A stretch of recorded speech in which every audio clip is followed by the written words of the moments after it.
What's a behavioral psychology trick every teacher should know to keep kids engaged? See, every teacher has to understand whatever the content I'm displaying to my student already knew that. Students know much more than what I'm going to tell. So as a teacher, I have to understand what different content which is not available anywhere, not in the books, not in the internet, I have to give to my students.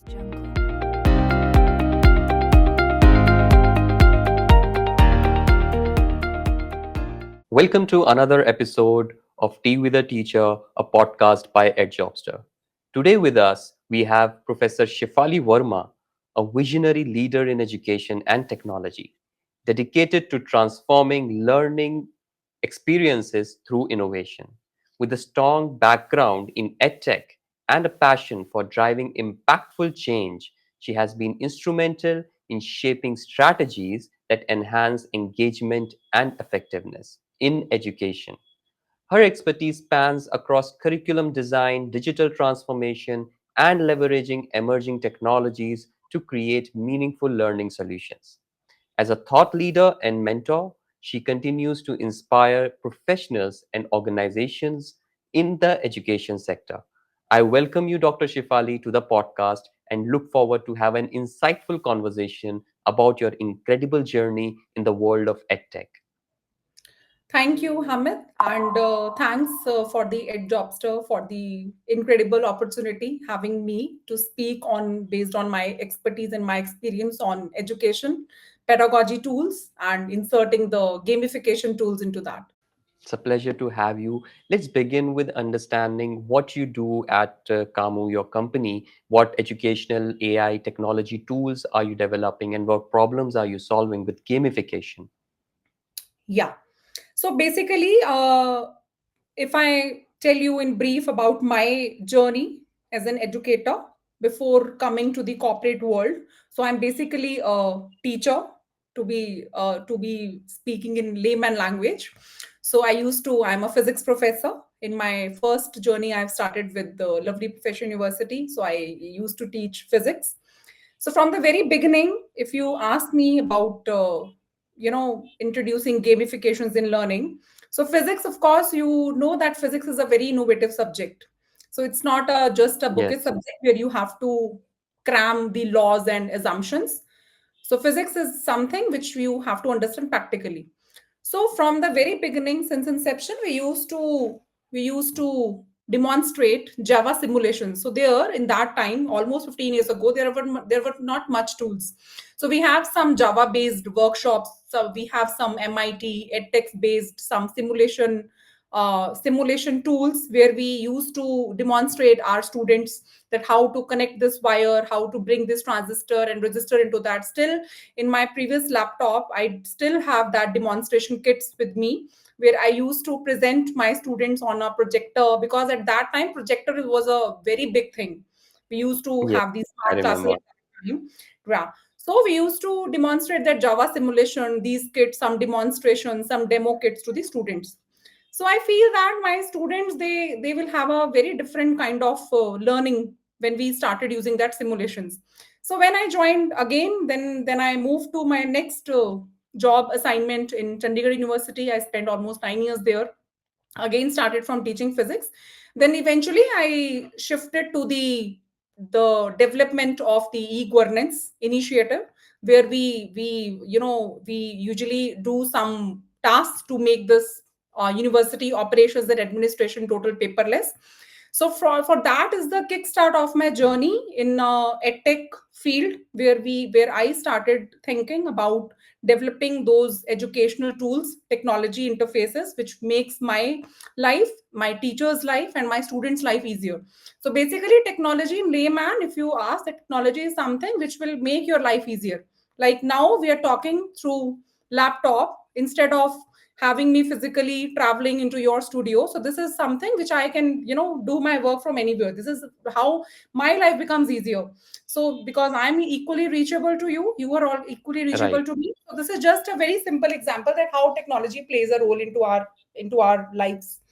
So then in Chandigarh University, I implemented many good initiatives, the learning management systems, some student information systems, understanding, discussing with the main stakeholders. So for me as a teacher, the main stakeholders will always be the students. So all those Right. education institutions, the colleges, they run only on the base of the student experience, student delight. So understanding the ground level, the grassroots problems of the student, and to make systems which will bring more student delight, makes good student experience in their learning, in their life cycle with organization, more seamless and more effective. So we started working on that, and eventually I've joined CAMU. So when I joined CAMU, because CAMU is a very high end-to-end comprehensive SIS and integrated LMS system. Initially, we worked Okay. on Blackboard. So Blackboard is again is an internationally acclaimed LMS software being implemented in all the international universities and organizations. So in CAMU, my position is the senior product manager. Along with this, I'm managing the project deployment and implementation to the international clients as well as Indian clients also.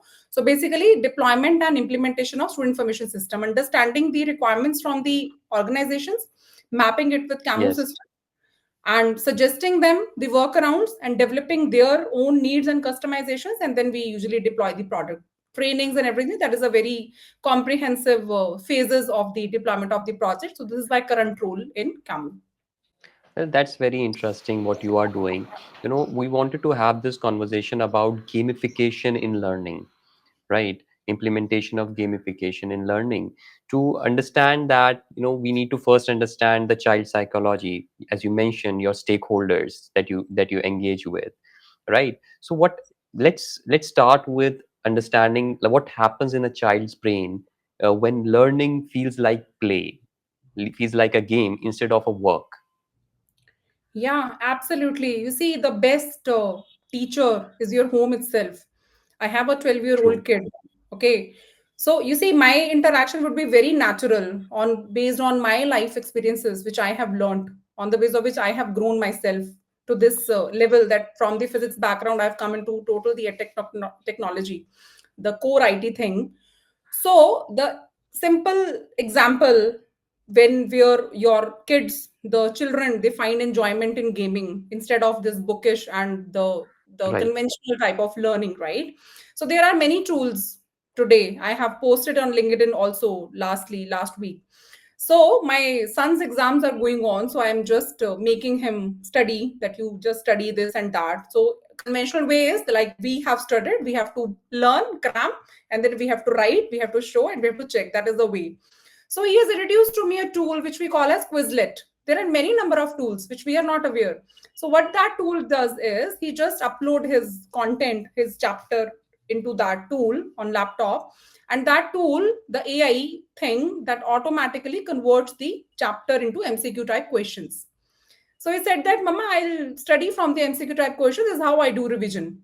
So this is I'm just stunned to see that okay, this much the 12-year-old kid knows that okay, this AI tool is available with me and I can convert my conventional type of learning into something interesting. So the first interesting thing is that the children, they understand, they learn about the new tools. The second good thing is they learn that how to use that tool. We cannot make them learn, we won't teach our kids, students, to know how to run WhatsApp, how to upload photograph on Facebook, how to upload your story on Insta. Everybody's doing that because there are no workshops conducted that how to use Instagram, how to use Facebook. So this is what our most important learning, that if we want to bring anything, we have to keep anything interesting for our students. We have to bring some interactive and interesting elements into that. So this is where gamification helps. So basically, gamification is nothing that you're just making the clone of your learning experience with the games tactics and games logic. Whatever you are doing, you are playing with the games. You can take any of the example like Subway Surfer, Among Us, the Battle of Grounds, the Asphalt, this Clash of Titans, any type of games. So you have to look at what makes you interesting to play that game. What's interest you? Why you are so much addicted to the games? Why you have to just wake up in the morning and to pick your phone and you start playing the games?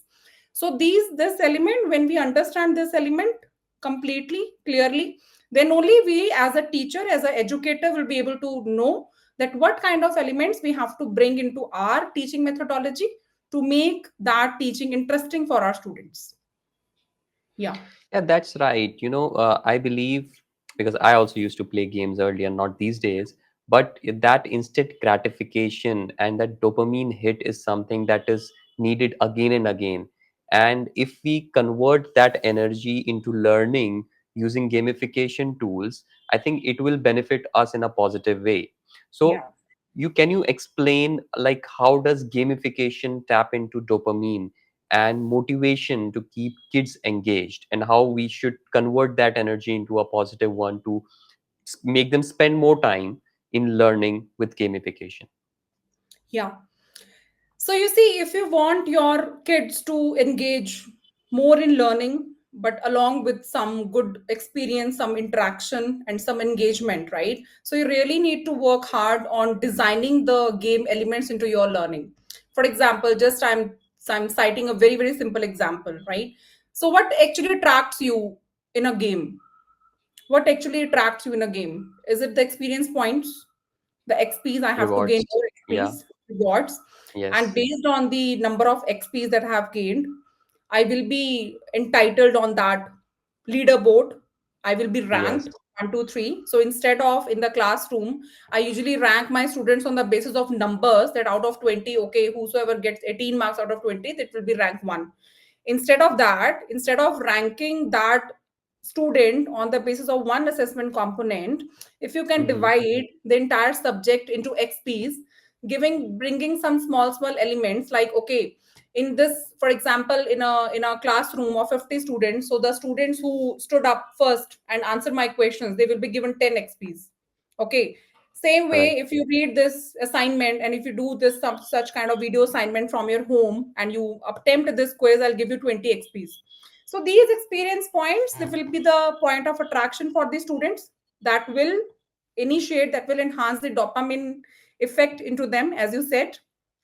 And Yes. the the competition among the peers, that okay, Suraj has gained 500 XPs, I'm still at 450, I have to surpass that person. So what is the global leaderboard depicts in any of the game? We also see the global leaderboard means all the Global leaderboard. players in that game all over the world, they are at first, second, and third place. So when my son used to Right. play Subway Surf, okay, he used to say, Mama, see, I'm at one globally, I have ranked this much of scores. So this is the natural dopamine in him. I have nothing to do, no effort I have to do to make him, pick the phone and start playing the game, but I have to make many much efforts to for him to pick the book to start study. So this is how these gamification elements, when you bring into your curriculum, into your teaching methodology, will bring interest and dopamine into your students. So for that, educator needs to be really very much, work hard to design your curriculum in such a way, to design your classroom environment in such a way that students, they feel engaged, they feel connectivity with you, they will wait for your class, they will wait for your words, that okay, for this class I'm giving 50 XPs, for this class I'm giving, and the student who has got 1000 XPs at the end of the month will get this reward, and this is the ranking of based on the reward. So these are the very basic, to start with, the very basic giving elements you can incorporate into your education system. I think that is a very good idea to incorporate gaming into your classroom with the reward points that you mentioned. But sometimes it is not easy to for a teacher to spend time on generating such ideas of what kind of games can be there. So how should any educator should find such ideas or generate such ideas or structure the game accordingly? Would you suggest anything about it? Yeah, sure. To start with, right? Like for a teacher who's just a layman who only understand that, you see, the for the teacher, he must understand how the game works, how the gamification logic works. So everybody, I think so, everybody plays games. At least my mother is 65 years old. She still plays Candy Crush Saga. That is a very Wow. simplest game. Anyone can play. Okay, that is just a matching of the colored the colored blocks. That's it. Okay, so Yes. everybody knows that why she is interested. She has passed 150 levels and all, so it generates interest in her that she has to cover, and she has to cover that levels. So being a teacher, I have to see that okay, this is the 10 topics which I have to teach to my students. My student has to learn, and out of those 10 topics I have to classify which topics are easier and which topics are medium and which topics are difficult. So for all difficult topics I should assign more points. For students achieving the excellence or learning into that topics, I can allocate more points to it, that we call experience points. So I would recommend using the same terminology that we use in the games in your classroom also, in your education also, just to imbibe more interest from the part of the students.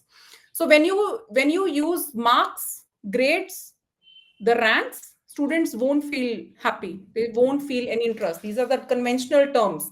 But when you replace marks with the experience points, when you replace the rankings with the leaders board rewards, so that will generate a sense of interest in the students. So this is how you just divide your topics to start with. So most difficult topics you assign more xp points. For the easier topic you assign less xp points. For medium you can have the medium xp points. And once student go through that topics and start doing their assessments, for each assessments also you can assign xp points. So you have to maintain a grade sheet that we call as xp point sheet, where you can capture the grade points achieved by each student. And at the end of the class, maybe at the end of the day, you can have small perks, small rewards, a chocolate or a flower or a pencil, that okay, in my class at the end of the lecture, which student has gained the most xp points. So you see, every student want a reward. Even at my position also, if my boss appreciates me that no, yeah, Shefali, you have done very good work, we are giving you this, we are giving you half day leave, or we are giving you your arrangements of your travel, this actually delights me, even at my age Yes. also. So every children, every student, they wants to be appreciated. So a level of a sense of appreciation in front of everybody, in front of all class, or a small perk, maybe it's a chocolate or maybe it's a pencil for gaining more xp points. So this is how you have to start engaging your children with these games terminologies to bring more interest in the learning on the part of the student. This is just the start. To start with, you can have this, and for the many advanced levels you can go, like you can create a dashboard across your class for all subjects. You can create a dashboard for the entire school or for the entire batch, where you compare that this much is ranking for this subject, because as you know, this requires some technology tool also, like we have in our lms, that the automatic creation of the dashboard, the leaderboards will happen.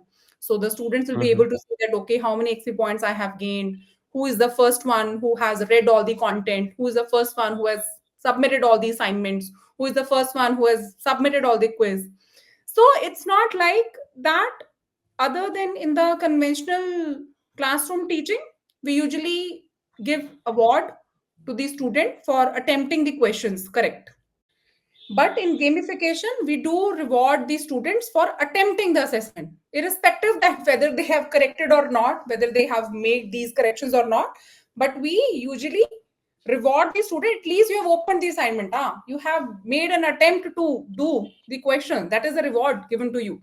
So this is a difference between conventional and the gamification based learning. Yeah. Right, you are right. I think it is about changing the perspective and how students perceive those opportunities, those rewards, and what steps they take to achieve the goals which are assigned to them.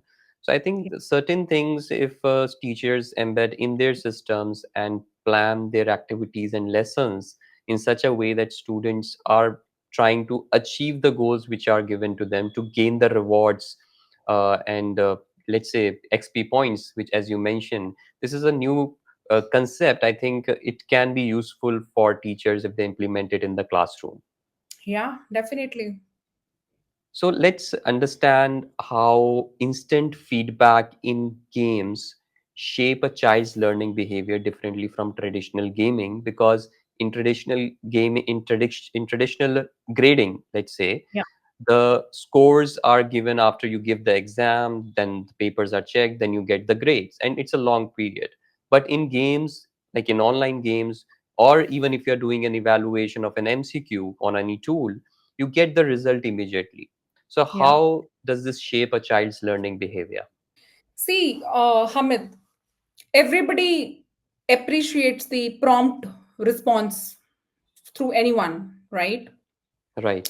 Whenever we are playing games, in the games there is some levels, some threshold, some breakthroughs that we have to achieve. Okay, like, okay, you gain 5,000 coins, then only you'll get this hoverboard.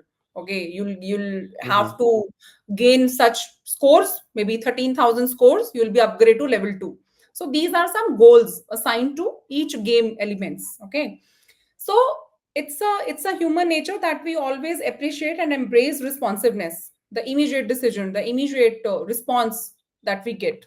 So obviously the grading system, yeah, apart from some conventional where we really it is required to have some time to grade, main on the subjective type questions that we have usually in the final examinations. So I would say that we cannot have the prompt evaluation of all type of assessments linked with the subject or the exam in all type of grading system in the conventional grading.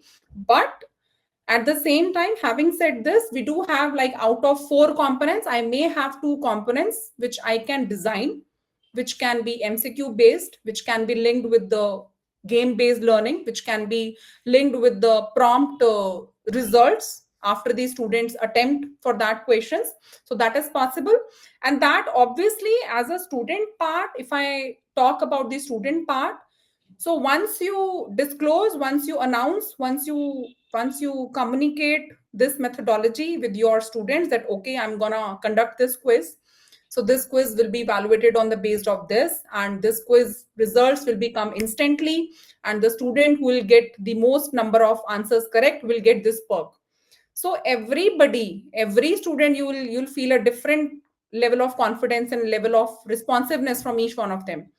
At the same time, you can also engage your students in such a type of task that the student who will perform earlier, the faster, will get this perk. Okay, so these are some interest elements. You see, Hmm. Hamid, Google is with everyone. The free courses, online courses, they are with everyone. This is open access. Nowadays, every children have open access to everything. So what different you are doing as a teacher? You're not supposed to, teach the Google slides, the PowerPoint slide deck. It is already available. It's already everything you're gonna teach them. Books are available everything is available. So you have to really really think hard that what difference you can make in your children and your students mind. And this is how, whenever you have to make your class interactive with these small elements, this will really really make your student understand, and they will wait for your class. This is my personal experience. I used to do with my students. And one of the most important thing is, when I give this option to my student, that those who don't want to attend this class, they can leave. I can mark their present. Nobody leaves the class, really. They, because they want to learn, not about learn, they want to learn good things, these technology oriented things. So this is Right. how every teacher has to change with the times. We are not longer be existing with our conventional method of, giving the photo stated notes to the students, like we were being taught at Yes. the same time. Yeah. So yeah, it do impact very positively when we engage these students with the time bound assessments, time bound activities. Like in LMS also, in CAMO LMS also, we do have such option where we can, initiate the discussion forum. Like in the evening, students Hmm. are, staying at home, and in the evening some teacher just drops the message to the students that, okay, I'm sending this video, and I'm sending this five quiz questions. So once you see the video, you just attempt to these five questions. Let's see how many students will appear. Okay, so on the basis of that responsiveness, in next day class, you will assign some perks to those students who have really, extract time to spare time to respond to you at evening time. So this is how you, as a teacher, it's a big responsibility of the teacher, in fact, where you can bring this engagement in terms of the interaction among your students. Yeah. So I think engagement, the way you expressed it, an activity in the group discussion was shared, and how a teacher is rewarding the students. I think it will create motivation and engagement in the classroom, which is very difficult these days to have in the classroom. Yeah. But these kind of activities is going to motivate students to be more active in participating while competing, as they do in online games, Yeah. right? Yeah. Absolutely. So, Absolutely. at the end, some students do fear failure if they are not able to participate, if they are not able to get the XPs as mentioned. So, how can gamification rewire their mindset to see failure as a stepping stone? Yeah. So you see, failures do happen, right? So every methodology which you have to implement for your students, it will have some pros and cons, right? So for that purpose, as a teacher, I have to understand that if some of my student, or if any of my student is not able to meet up the expectations that other students are meeting up, how do I handle that? So majority, I have to understand the psychology behind the student's non-performance, that why he is not able to perform. At the same time, I have to, develop one analogy for that student. It just come to my mind when you say that how students stood up from their failures. You see, we have limited number of counts for a game, like limited number of turns for a game. It's not like when our turns are over we won't restart. We have to finish our that main hero. When main hero gets dead, we have to start again. We have to start again from zero, or from the existing scored marks. So this is how I have to make that analogy, that okay, for this time you won't able to appear in that ranking or in that dashboard, but it's not the last, it's not the end of the world. You have to appear again, you have to prepare well, and you have to appear again. That's it. So this is how largely this situation, it can be handled through communication, through understanding the child psychology, to understanding the child problem, to have more open dialogues with the child, to understand that what child is liking, that how my students are behaving, what they think about my learning methodology. So through these collective mutual effort, and as a, when your students are failing, they're not able to perform properly, some of the the part you also have to play. It's your fault as a teacher. I feel that 100% it's my fault if my student is not able to appear properly. So as a teacher, as an educator, I will sit with my student. I will, give more attention to that student, or I can attach one buddy, one good student with him, so that that buddy student can, the buddy system it's a very useful, it's a very effective system of making that close groups, of having some best students and some weak students, so that some weak students should learn from the best students. So this is how we can mitigate this challenge of having the failures also in this difficult journey of bringing gamification in education. So I think so this is possible, this is not impossible, but with time you will be able to. But you really need not to make it very complex and very difficult for your students. Make it just like fun, just like easygoing, like you are feeling while playing the game. Even if you fail, that's okay. You know that okay, when I shut down and I restart the game, I'll be popped up topped up with again three players. So that is okay. So this is the mindset that you have to bring it your into your student, so that they only think positive and they won't go into negative aspects of learning. Yeah. So, as you said, the buddy system. So, Yeah. that is something that works everywhere. Even if we talk about the human resource management, when an employee comes in, we suggest that there should be a buddy assigned to that person to take them along the whole procedures and the whole things that go around the organization to make them comfortable for at Yeah. least a period of 1 month. So, they feel that they are part of the organization, Yeah. right? And they also feel confident and they don't lose out on things, so they are being taken care of.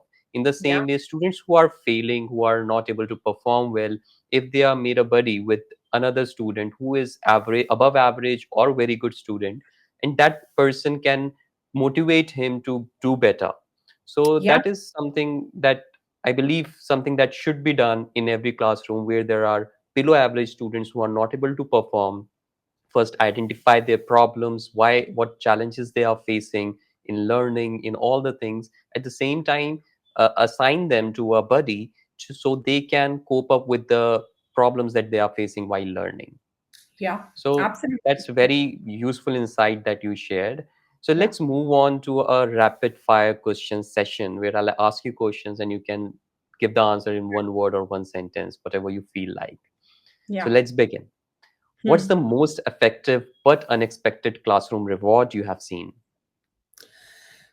My teacher says you can go outside and I'll still mark you present, but I didn't go. The same technique I have applied to my student, they also won't go. That's a trick. Yeah. What's one thing teachers should stop doing when using gamification? Uh, to demotivate students that this is a complex thing, you can't do it. You only have to motivate. That's it. The demotivation factor Interesting. in your words also, you have to control. Yeah. All right. Yeah. If you had to gamify an adult's learning experience, how would you do it differently? I'll pick the adult games, of course, for the not for the kids age games, and I have to bring more complex gamification elements into those, so that they feel versed with their aging patterns to understand learning. Yeah. Okay. What's one game mechanic that should be in every classroom? The experience points, that is a basic thing, and I have tested it. It has really really gone very very well, very very engaging and very very interesting. When you call XP star, it Yeah, invites a different sense of feeling for my students. Yeah, XP. Yeah. I would endorse that idea. Yeah. What's a behavioral psychology trick every teacher should know to keep kids engaged?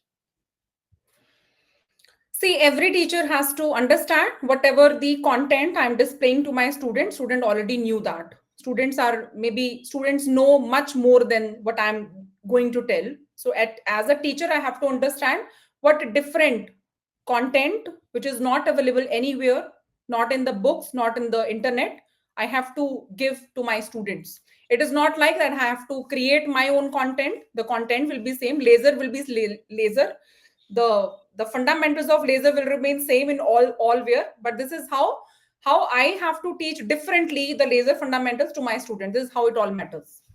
Yeah. All right. So that was the rapid fire round questions. So let's move on to the further conversation, the future of gamified learning.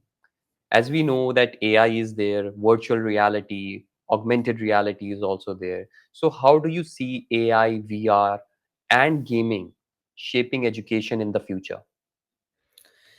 See, education has changed now a lot. It depends upon which type of tools you are using to make education more engaging for your students, especially with these technologies that you have just named, the AI or machine learning or the augmented reality, right? So it depends upon the stream also, like for the design students, for fine art students, giving a visual experience of 3D level diagram, it will give you more engaging, more interactive experience of learning, where you'll be able to see, instead of two-dimensional image, you'll be able to see all the three-dimensional image, so that you'll be able to see the dimensions and the voids and all those minor tweakings that you have to do into your design aspects.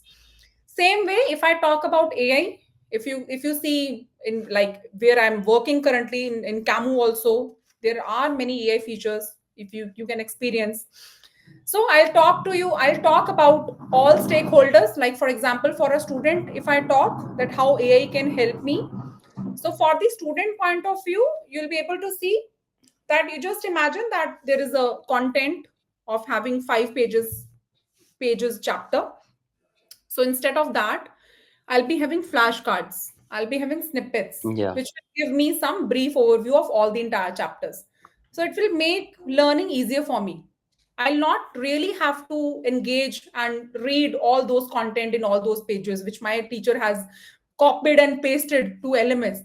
But only I have to just my tool is creating flashcards. My tool is creating the snippets to make me understand. Okay, this is the crux of this chapter. You can see that the summary, the AI tool in Gmails also, for the long emails you'll be able to see those, you can summarize those emails. It's a very very beautiful thing.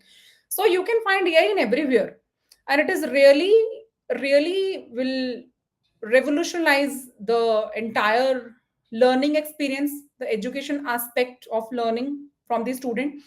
Same for the student, for the teacher side also, you'll be able to see, okay, these students are your at risk students based on your attendance percentage or your gradings or your marks. So you have to fix some threshold into your education tools. For that purpose, you can, generate that reports, or in the UI also you'll be able to see those things.